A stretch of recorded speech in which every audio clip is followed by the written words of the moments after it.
Hello everyone, it is I, Pedro Morales aka the Wigman Max Mercury, and today I'm continuing the 2021 CW Awards with Tag Team of the Year. So throughout 2021 there were plenty of tag teams that done pretty good work throughout the year, such as like Lale, Team Canada. Struggling to think of any other team besides um, the top two teams that are really in contention for the award, which are Anti-Life and the Birds of Prey. So both teams had really good years and really good tag team title reigns. So it could really go either way. But for me, I just really need to get it out of my system and go over each of those two teams and then go over the winner and why. So first we'll start off with Anti-Life. So when it comes to Anti-Life, I've kind of already talked about what they've done this year as part of the Rookie of the Year award. Go check out that if you haven't seen it, even though you'll probably know who the winner is now. But still watch it anyway, give me more views. But one of my main reasons for giving AJ Black Rookie of the Year was because of his time with Anti-Life this year.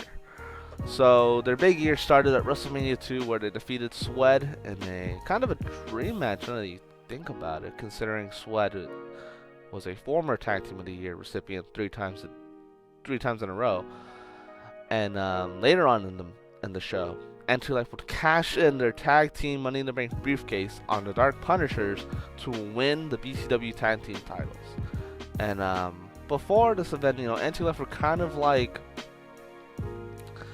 underdogs, like very popular by the fans, from me included. And I think it was all just a matter of when for Anti-Life and when they would ascend to the top of the division. And that was at WrestleMania 2. And then from there, throughout the rest of the year, they'd make really good defenses against the Dark Horses, the Leadership, the Culture, Team Bring It, and the Hooligans, with the two biggest defenses being that BCW Crossfire against the Culture, who were the first ever tag team champions and held it for a year. And then their second major defense was at SummerSlam Volume 2 in a four-way dance between Anti-Life champs, the Culture, Team Bring It, and the winners of the match, the Hooligans. That match in particular, I gave it a 5-star rating just because of how well put together and the high octane match quality that was in that match. Sorry, I have trouble describing things, but like, in terms of how I felt about the match, it was just simply amazing. And from there, Anti-Life would kind of mutually split up in order to go into singles careers, which is kind of like the best way this team could have broken up, so that they could achieve even higher planes in their careers. But that doesn't take away from what they did this year as Anti-Life and putting the tag team division on a high pedestal, main eventing BCW Live twice as part of their tag team open challenge. They had a great year.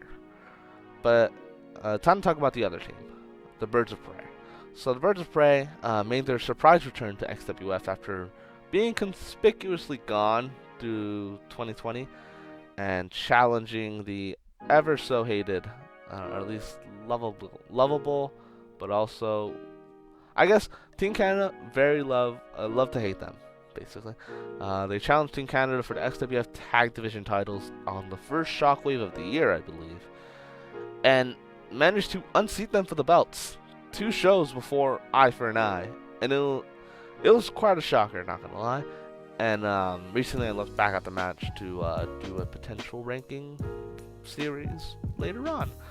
But I watched it, and it was a fantastic match. Like the close falls the near falls were really intense, very exhilarating, and it was a great match all in all. The commentary was amazing. Bear was just like on cocaine or something, because he was high energy all throughout as well, almost matching the actions of the calls themselves.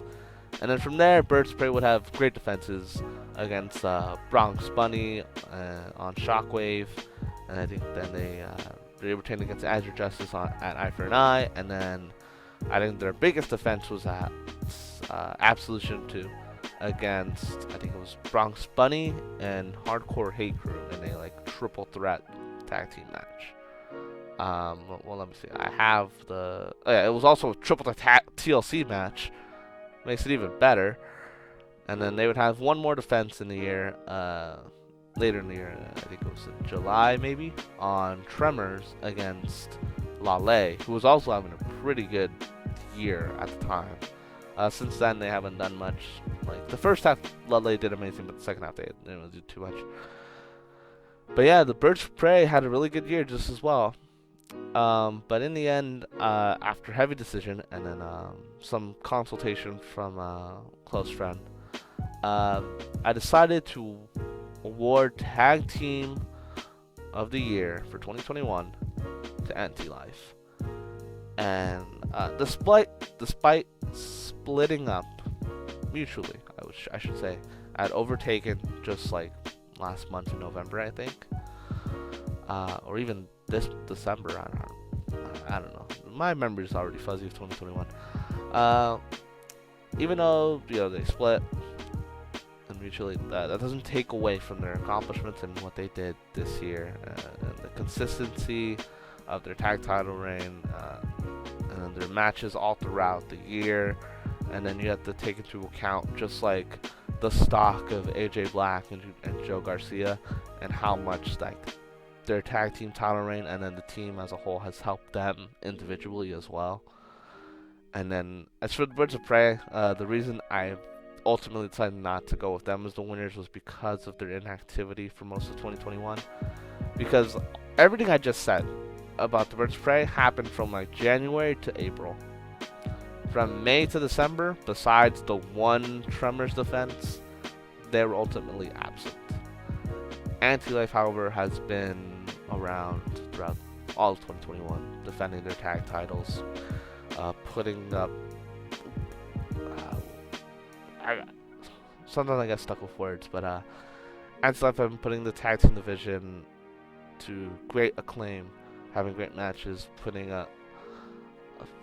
other tag teams over, even though beating them.